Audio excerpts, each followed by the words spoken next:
competency 1.1, competency 1.2, competency 1.3, and so on. These are the program outcomes. From program outcomes, you have competency 1, 1.1, 1.2, 1.3, and then we have PI 1.1.1, PI 1.1.2, PI 1.1.3, PI 1.2.1, PI 1.2. These are the different levels, and 3.1, and similarly 3.3, 3.2, and 3.3. And this is the finally you get the profession undone, and then you can finally assess how you can assess the whole program. So this is the connecting POs to assessment. Now continued, we will have some program outcomes. So let us see what this is the third step, that is the program outcomes. So yes, next please. Next. Yeah. So taking up an example, so here these slides, there are 3-4 slides here wherein I have put some of the POs, for example, in the engineering knowledge. So what competency it should have, what indicator it should have. You have to clearly write the competency and how do you indicate. For example, demonstrate competency of mathematical modeling. So the indicators will be apply mathematical techniques such as your options. I cannot read it. Calculus, then linear algebra, etc. And similarly, you can write different indicators for this particular competency. Then you have another competency 1.2. Then you have another competency 1.3. Another competency 1.3. This is for PO1. PO1 is defined first, and then depending on that PO1, what is the program outcome, you have to write the competencies in detail. So there could be 1.1, 1.2, 1.3, 1.4, or even it could be more. And depending on what indicators, you have to clearly write them. Then you similarly go for PO2. Then next, please. Next slide. Yeah, then PO2 will have different your 2.2, 2.2.1, 2.2.2, 2.2.3. For example, 2.2 is demonstrate an ability to formulate the solution plan and methodology for an engineering problem. This is your CO 2.2. So the indicators are reframe complex problem and sub problems. Reframe the problems into sub problems. So indicators are how to improve them. So these are the indicators. So one PO will have many indicators: 2.2.1, 2.2.2, 2.2.3, 2.2.4, and so on. Similarly, you have 2.3, you have 2.4, and so on. Next slide, please. Next slide.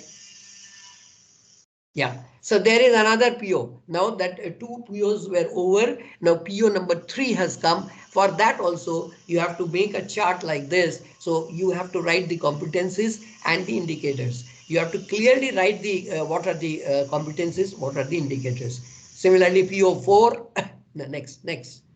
PO4, PO4 is the competency is 4.1 and the indicators are 4.1.1, 4.1.2, 4.1.3, 4.1.4, and so on. Next, please. You can have 4.2, 4.3, etc. For the idea is for every PO you have to write the competencies and then the indicators. Write the competencies. For one PO there could be so many competencies, competencies, and for one competency there could be so many indicators. So 4.2 has 4.2.1, 4.2.2, 4.3, which is the demonstration of ability to analyze data and reach valid conclusion. This is suppose your competency. Then indicators are 4.3.1, use appropriate procedure, tools and techniques to conduct experiments and collect them.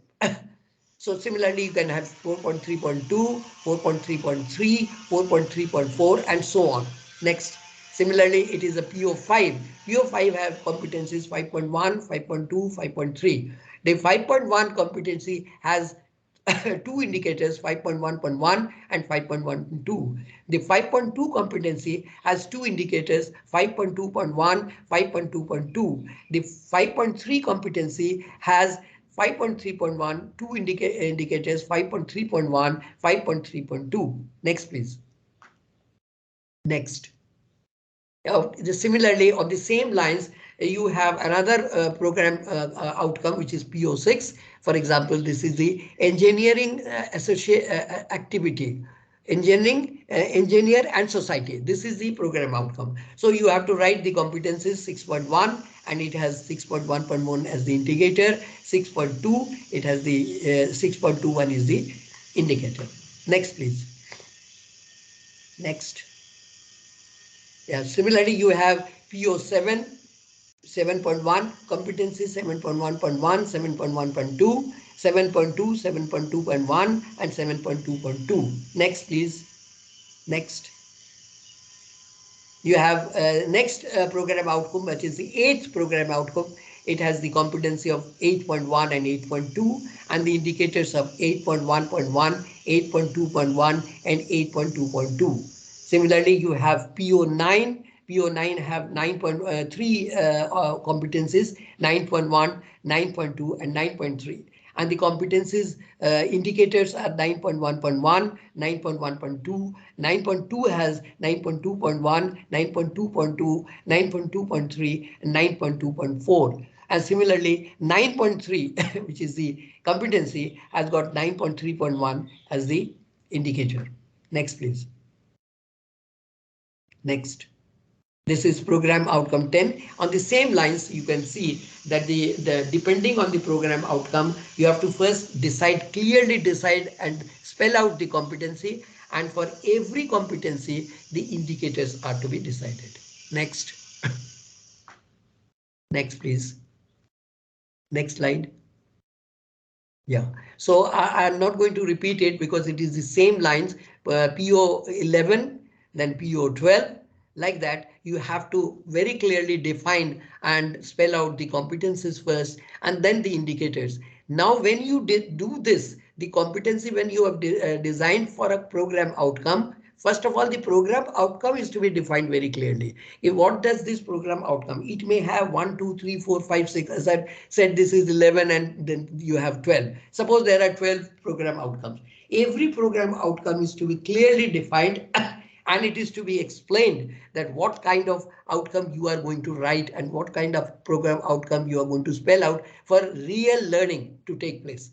And every program outcome will have different outcomes and your indicators, your different competencies and indicators. So at the end, I would like to only thank you for a patient hearing. I'm very sorry there were certain disruptions because of internet failure.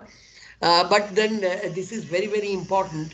And as Dr. Janardhan was also doing, I'm not a part of it, but I am 100% sure that quality assessment is to be there. And he was in a nutshell saying that summative assessment should be there. So you are requested to do it in your next this thing. I think it will be very useful if you can do certain exercises during this whole course. With these words, I would like to thank you all. And if you have any queries, you may ask me, please. Thank you. Thank you very much, sir, for your wonderful lecture, sir. Thank Participant you. side, participant, please, if you have any queries, participant, Really, please. sir, very wonderful lecture, very wonderful. Thank you.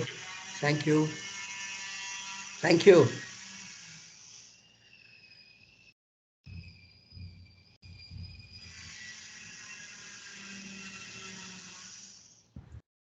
Participant, if you have any queries, please ask.